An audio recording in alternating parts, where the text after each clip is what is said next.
Jesus, amém? Amém. Aleluia. Podemos sentir a presença do Eterno. E é assim mesmo, né, Suzana? O Espírito Santo de Deus, ele nos incomoda de verdade. Bota aí um louvor para mim, por favor. Eu não sei o que ele viu em mim, Gelson Rufino. Enquanto isso, você coloca a mão no seu coração. Eu não sei o que ele viu em mim. Aleluia. Estou com esse louvor queimando no meu coração. Enquanto elas vão colocando ali, vou contar assim uma reflexão que eu passei mais ou menos o que a Suzana passou. Na terça-feira, eu fiquei esperando uma cliente e ela se atrasou um pouco. E eu não consegui estar aqui. E assim, por amizade, fiquei lá, tudo bem. Mas de repente, quando a cliente foi embora, eu comecei a me sentir mal. Eu comecei a me dar uma agonia muito grande dentro de mim. E era o Espírito Santo de Deus. E eu falei, Senhor, me perdoa, porque eu fiz um trato com o Senhor e eu falei que eu não ia faltar culto para fazer por causa de trabalho nenhum. E ali aquilo foi me dando uma agonia tão grande. Eu fiquei uns 3 dias angustiada. Sabe o que é 3 dias angustiada? Me deu um negócio, meu coração parecia que saía pela boca. E eu falei, Senhor, me perdoa. Me perdoa, Senhor, me perdoa. Me perdoa por ter faltado à igreja, me perdoa. Eu poderia ter marcado para outro dia e não marquei. Porque imprevisto acontece para qualquer um. E aí o Espírito Santo me perdoou, mas mesmo assim eu fiquei agoniada.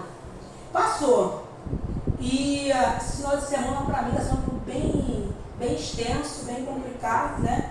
Devido à ministração no sábado e o aniversário da minha amiga, que também vai ser na igreja também no sábado de manhã. Então eu tenho 2 eventos no mesmo dia.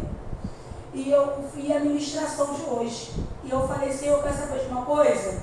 Eu vou abrir mão desses dias, né? E vou marcar as clientes para a próxima semana, seja o que Deus quiser. Escuta isso aqui, Deus está me funcionando. Quando a Suzana falou, eu lembrei disso. Isso vai servir para alguém que está aqui nessa noite.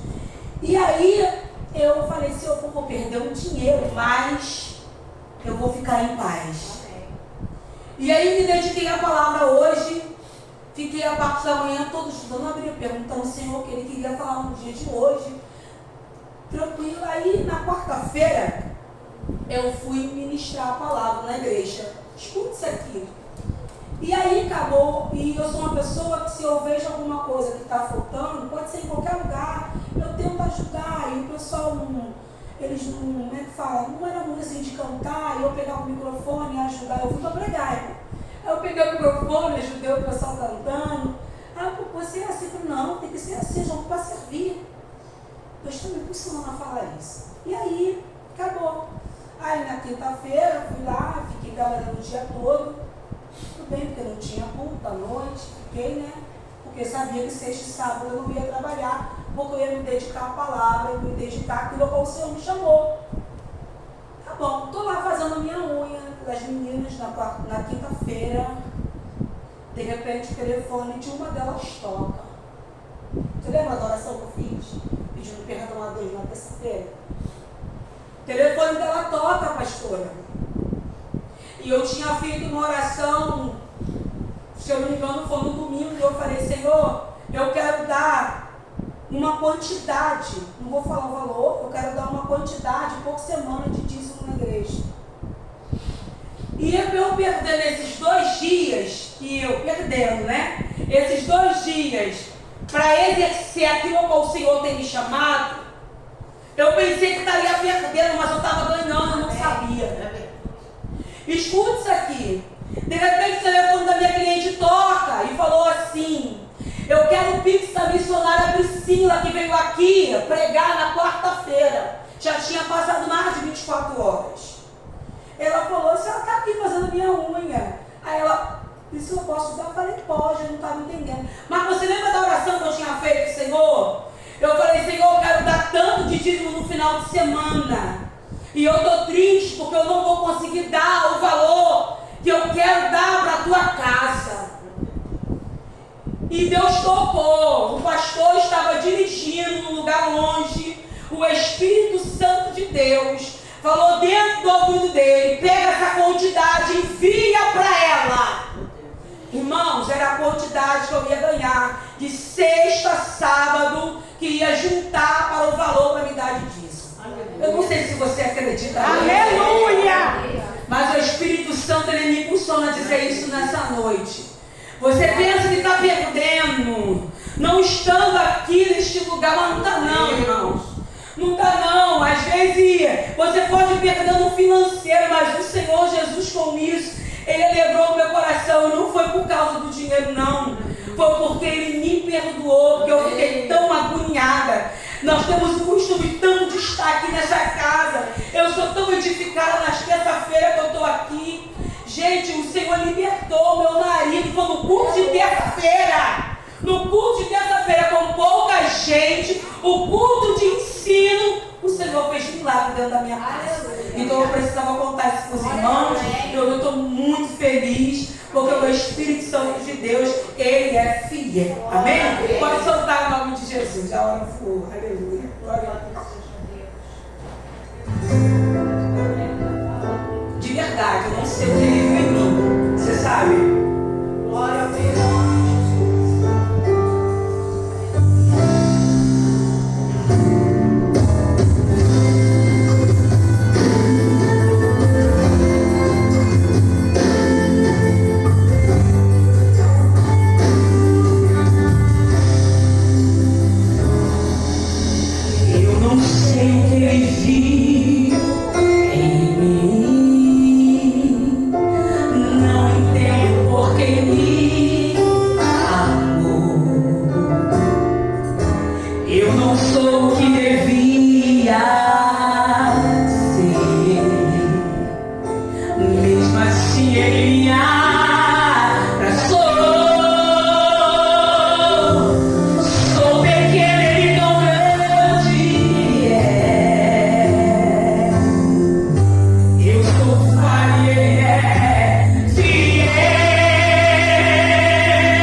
Isso é para mostrar para nós o como nós somos dependentes dele e como nós somos fracos.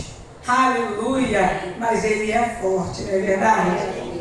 Juízes, seu capítulo 6. Glórias ao Senhor Jesus.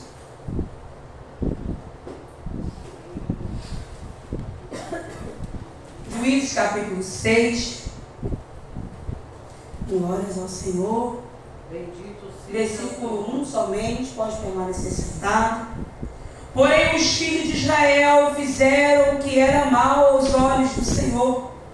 E o Senhor deu-os nas mãos dos midianitas por 7 anos. Versículo 11.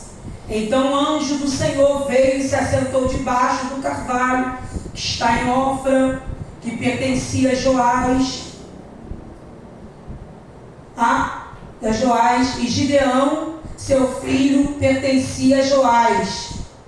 Estava malhando trigo no lagar para salvar dos medianitas. Amém? Esqueci meu óculos, mas deu para entender. Aleluia. Nós estamos diante de uma passagem. Essa passagem está gritando dentro do meu coração já faz um tempo. E o Espírito Santo de Deus, nessa manhã, perguntando o que ele queria falar conosco nessa noite, né? E ele me trouxe à memória esta palavra novamente. A palavra do Senhor diz que o povo está com 40 anos de paz. E para quem estava aqui na consagração, foi falado sobre essa paz. Porque tem pessoas que não conseguem viver em paz, né? Porque se ela viver em paz, ela não ora mais, não busca mais, não jejua mais, não lê mais a Bíblia, por causa dessa paz. E não é diferente do povo aqui de Israel, não. Por causa dessa paz, eles começam a adorar deuses, começam a ferir os mandamentos ao qual o Senhor havia ordenado para eles. E a Bíblia vai dizer que logo aqui no comecinho, e os filhos de Israel fizeram o que era mal aos olhos do Senhor. O povo de Israel. E não é diferente da de nós. Às vezes estamos indo muito bem, mas no meio do percurso é sempre o meio. O meio é que o bicho pega. Porque tem tipo de pessoas, acredito que não tenha, tá? Que precisa-se de luta para ele buscar. Porque se tiver na bonança, eles não conseguem exercer aquilo ao qual o Senhor tem lhe ordenado. É tipo assim, igual o carro velho, ele só pega no empurrão.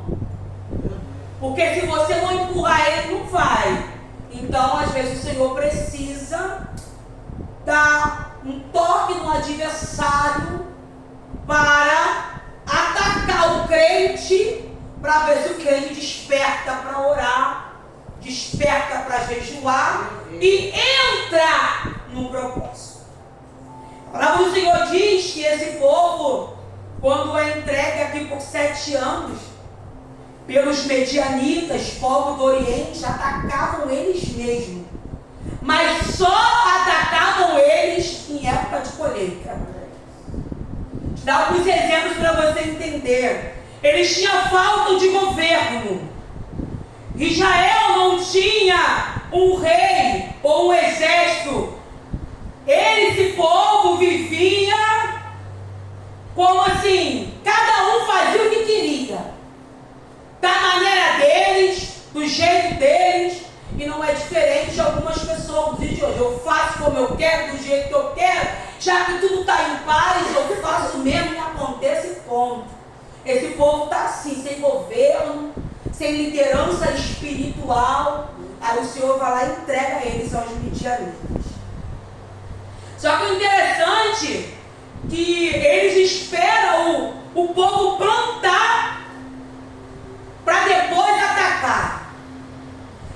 espera o povo arar a terra, pastor Giovanni, espera o fruto levantar e eles atacam. Quando a semente aparecia, eles atacam. Destruição e miséria total.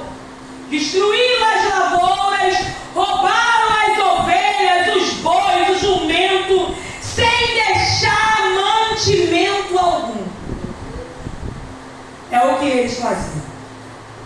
Israel ficou uma extrema pobreza. Viviam em cavernas para fugir dos furtos, para fugir dos ataques daquelas pessoas. Abandonava suas casas para proteger o que restava. Olha a que ponto o pecado leva o ser humano. Eles estavam com 40 anos de paz. Agora estão vivendo em covas, em cavernas e montanhas, se escondendo para guardar o que resta para comer, para sobreviver. Se escondiam. E hoje o Senhor, com esta palavra, está fazendo a gente refletir. Vale a pena pecar? Vale a pena errar aonde Deus falou para você não errar? Vale a pena fazer o que você está fazendo, ao qual Deus já falou para você não fazer? Como foi dito pela irmã Suzana com grande propriedade aqui nessa noite, é um problema do nada a ver. Tem nada a ver. Tem nada a ver curtir um forrozinho com a minha família. Tem nada a ver curtir um negocinho de festa junina. Não tem nada a ver. E nesse nada a ver, Jesus fala, tu fica. Porque se você tivesse dado um bom exemplo, porque não tem como faltar, tudo bem. Mas está num ambiente que você não suporta, vai bater o pezinho e vai dançar junto, porque o Senhor não está se agradando das suas práticas. Só que o povo de Israel pede socorro. É igual a gente. Quando o negócio pega, a gente pede socorro. O povo grita, socorro, Senhor. Ajuda a gente. Está lá em Juízes 6, no seu verso 8. A Bíblia diz que o Senhor enviou o profeta e disse: assim diz o Senhor, eu os tirei da escravidão do Egito. Versículo 9. Eu livrei os egípcios, dos que te oprimiam. Eu expulsei os inimigos. Dei a vocês a terra deles. Olha aqui pro chão de orelha. O Senhor enviou o profeta para falar: eu tirei. Vocês conhecem a minha grandeza. Vocês conhecem o meu poder. Mas por quê? Versículo 10. Disse a vocês: eu sou o Senhor, o seu Deus. Não adore os deuses dos amorreus, cujas terras agora vives, mas vocês não me deram ouvido.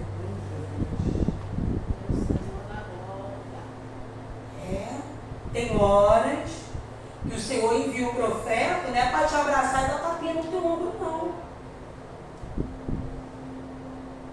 Está preparado para Deus enviar o profeta? Chegar até você e falar: toma vergonha na tua cara. Toma tendência. Vai continuar vivendo no raso até quando? Meu Deus. Vai continuar com essa vida até quando? Com essas práticas até quando? E tem hora que o Senhor fala, Ele fala duro. E o Senhor está lembrando eles aqui através do profeta: eu fiz, mas vocês são desobedientes. Algumas aplicações que o Senhor me deu nessa manhã para essa noite. O nosso problema é que queremos voltar a práticas antigas. E eu vou te dar um exemplo clássico.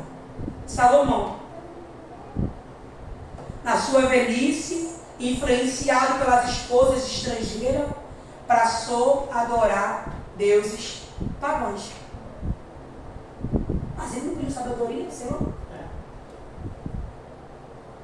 Pediu sabedoria. Mas porque casou com mulher que não tinha que casar? Aí, para agradar as mulheres, agora ele está fazendo o quê? Está adorando E ele não só agora não, ele ainda piora a situação. Construiu deuses cruéis, como Camões, como Moloque. Chega em casa, você vai lá pesquisar. Deuses terríveis. Salomão, aquele que pediu sabedoria ao Senhor. Aleluia. Jeroboão também recebeu a profecia de Deus que se tornaria rei. Deus prometeu firmar o seu reinado e guardar os seus mandamentos. Mas ele errou. O nosso problema é que começamos muito bem, mas no meio é que o negócio pega. O problema é terminar errado. É melhor eu começar capengando, sem força, fraco, e no meio do percurso eu continuar e chegar até o final, na maratona. Pode olhar os maratonistas, eles pegam o impulso, mas depois ele mantém a constância. Aleluia. Ele mantém a constância esperando o adversário começar a diminuir o espaço. E quando começa a diminuir os passos, ele dá aquele aumento de velocidade e consegue chegar no percurso. Você precisa entender isso. Gideão significa cortador, desbravador ou guerreiro poderoso. Quando o anjo aparece para Gideão, ele fica observando Gideão. Quando o povo clama, Deus levanta um libertador. Gideão. Gideão está no lagar. Isso aqui o Senhor mexeu comigo. Tem aquela palavra que mexe dentro de você, que te vira das avessas com essa palavra aqui. Bangarachou, verebaga. Lagar é um lugar escuro para pisar uvas e fazer vinho. E era um lugar ao qual tinha várias pessoas junto. Deveria ser até engraçado. Mas Gideão está escondido no escuro. Gideão está malhando trigo no lagar. Trigo é para ser malhado na eira. A eira é um lugar amplo e espaçoso que fica no alto, porque quando eles batiam o trigo, a palha subia no vento. Por que Gideão está no lagar? Porque quando ele batia o trigo, para ninguém ver, ele batendo com medo, para tentar guardar alimento para sobreviver. E essa eira é um lugar aberto, alto, tem vento. A eira é bom de se trabalhar. A eira eu consigo enxergar. A eira eu tenho visibilidade. Na eira, todo mundo está me vendo. Ah, na eira, a missionária Priscila, nossa, ela chegou. Eu estou na eira, você consegue me ver, mas no lagar você não consegue me ver. É escuro, tem pouca visibilidade. E Gideão está malhando trigo no lagar. Lagar são para poucos que querem ir lagar. E o Senhor ele falou comigo: filha, lagar não tem claridade. Lagar ninguém está te vendo, pouca visibilidade. Antes de ir para a eira, tem que passar no anonimato. Antes de ser visível, tem que passar escondido. Antes de ir para a eira, tem que ficar no lagar. Hoje o Senhor ele falou comigo com essa palavra.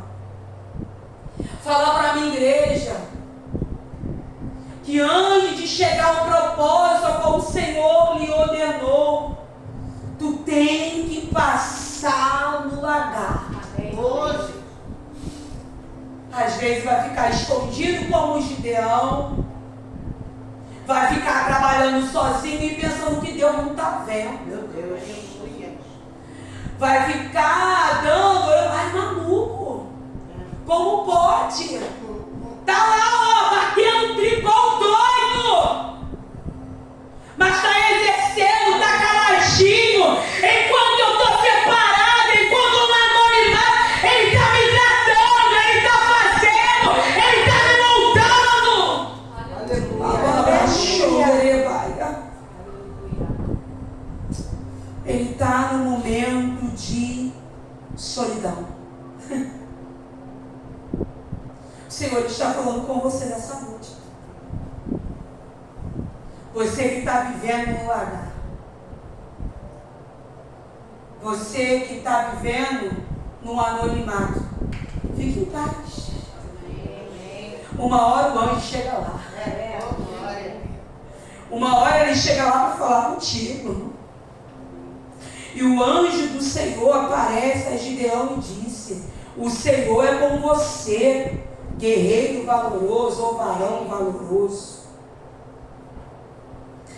Então o Senhor falou com Gideão: vá com a tua força que você tem e liberta o povo de Israel dos medianitas. Eu sou é quem vou me enviar. Aleluia. Acabou. Aleluia. Glória a Deus. Quando ele fala, eu sou é quem vou enviar. Acabou, irmão. Ele já está na frente. Se ele está na frente, acabou. Aleluia. Mas aqui no verso 15, mas o Senhor, como o povo, mas o Senhor, abre comigo rapidinho, verso 15.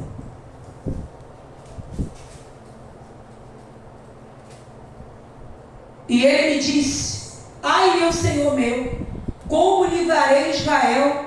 Eis que minha família é pobre em Manassés, e eu o menor da casa do meu pai. Ele está dando desculpa. Ele está dando desculpa, colocando que ele é o menor. Sabemos que Gideão é o filho mais novo, mas o Senhor não quer saber se você se acha menor, que você se acha incapaz. Ele não quer saber. Conhecemos aqui várias ministrações que o Senhor fala que eles escolhem os menores, como ele escolheu Davi, o menor da casa, que não tinha postura, não sabia usar arma, só sabia usar uma funda, seus irmãos tudo de guerra, e o Senhor escolhe o menor. E o Senhor está escolhendo o menor aqui de novo, Gideão. Aí o Senhor diz no verso 16: certamente estarei com você, disse o Senhor, destruirá os medianitas. O Senhor diz para ele: certamente eu vou estar com você. Só que Gideão é bem ousado, né?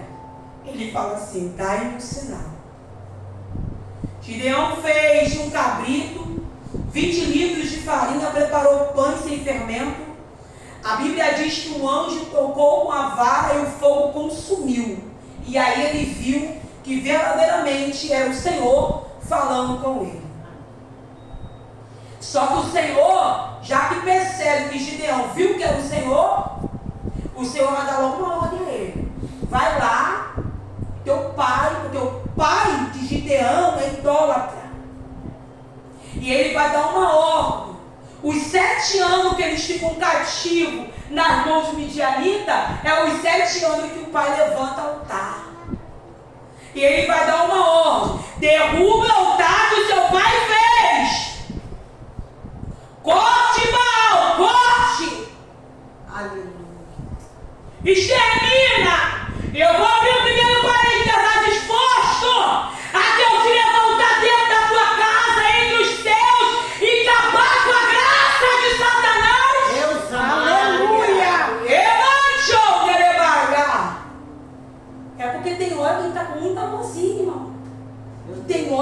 temos que se posicionar. Abaixou na área. Gideão vai à noite, está com medo mesmo, mas ele exerce aquilo a qual o Senhor mandou. E o Senhor diz: depois construa um altar ao Senhor. E o Senhor vai mandar a segunda ordem: depois use a madeira do poste de Azera. Ele manda pegar a madeira de Azera e fazer fogueira e levantar altar. Aleluia.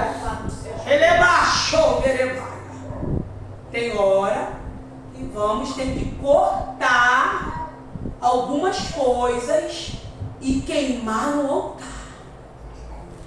Porque senão, você me desculpa, o Senhor ele fica triste. O Senhor ele tem ciúme de você. Uma hora você está aqui dando glórias ao Senhor, uma hora você está aqui louvando o nome do Senhor, outra hora você está vestida lá de quadrilha dançando. Não tem como. Fica difícil, o Senhor ele te entristece. Aí depois, está no vento, não sabe porque está no vento. Aí chega na igreja, cheio de capeta, cheio de demônio. Aí fica: pastor, orar por mim, missionário, orar por mim. Aí fica difícil demais, porque é você que está abrindo a brecha para Satanás. E ele está com medo, mas ele faz tudo à noite, morrendo de medo da sua família. A Bíblia diz: ele está lá morrendo de medo de ser pego pela tua família, mas vai com medo mesmo. Tem horas que vão ter que abrir a boca mesmo e falar a verdade dos nossos. Quantas vezes eu falei a verdade dos meus dentro da minha casa, ficava com raiva, não estava nem aí, eu falava mesmo. E eu era chamada de Santa Rona. Vai, Santa Rona! E eu entregava, não quero nem saber não. E ia para a rua, parecia que eu vou voltar de novo. E que então eu mandasse entregar, então eu entregava de novo. Está preparado para isso? Para acabar com essa artimanha de Satanás. Só que agora eles ficam sabendo que foi de Deus. Dá aquela cilada para exterminar Gideão. Só que Gideão, ele está ligado. Ele pede mais um sinal do Senhor. Pela manhã, ele pega a lã e faz um sinal do Senhor. Olha, Senhor, pela manhã eu quero ver essa lã toda molhada e o chão todo cheio de carvalho. Como? Se a lã vai estar molhada? Como? Mas o Senhor faz conforme o sinal que ele pediu ao Senhor. E saberei que eu sou o Senhor. E ele falou: por favor, vou pedir mais um sinal, mais um. Só mais um. Que o homem é ousado. Agora faz o contrário. Eu quero a lã seca e o chão coberto de orvalho. E o Senhor fez. A palavra do Senhor diz, lá em Juízes, capítulo 7, Gideão levantou-se com seus guerreiros. E o Senhor disse: tem guerreiro demais. Tem muito homem. Se vocês foram lá atacar eles vão saber que agora é de vocês. Tem muito homem. E o Senhor disse: diz para eles: quem estiver com medo e assustado pode ir. 22.000 vai embora. Vai embora. Restou 10.000. E o Senhor disse: o exército ainda está grande demais. Meu Jesus. Peço que eles desçam até a fonte, que eu os provarei. Isso mexe comigo, tem hora que você vai te provar, irmão. Para saber se você realmente tem um coração quebrantado. Foi a experiência que eu tive na mesma semana, que a Suzana também contou aqui. Ele vai nos provar, vai mostrar o nosso coração. A gente vai ter que estar ligado para entender isso. Peça que eles dessem a fonte. O Senhor disse: separa os homens em 2 grupos. Um grupo coloca os que bebem água na mão. O outro grupo coloca quem bebe água de joelho. A Bíblia diz, encerrando agora, que apenas 300 homens beberam água na mão. E eles, com 300 homens, o Senhor deu estratégia de guerra. Cada um ficou numa ponta. Eles quebraram o cântaro, tocaram a buzina. E quem está escutando de longe pensa o quê? Nossa, está vindo um exército. Mas só tinha 300 homens. Hoje o Senhor me trouxe aqui para te falar algo nessa noite. Não precisa de muito, porque o Senhor é a maioria. Amém. Essa guerra que você está enfrentando hoje, vivenciando hoje, o Senhor Ele vai fazer você vencer ela com estratégia de guerra. O Senhor diz: Gideão, vai ser com 300 homens que eu vou livrar o povo de Israel. Quero que você hoje saia daqui hoje refletindo essa mensagem e sabendo que quando o Senhor lhe ordenar, te dar uma ordem, faça aquilo ao qual o Senhor tem lhe ordenado. Assim como eles venceram aquele exército com 300 homens, você também vai vencer as guerras e as batalhas espirituais. Amém? Que Deus abençoe. Em nome de Jesus.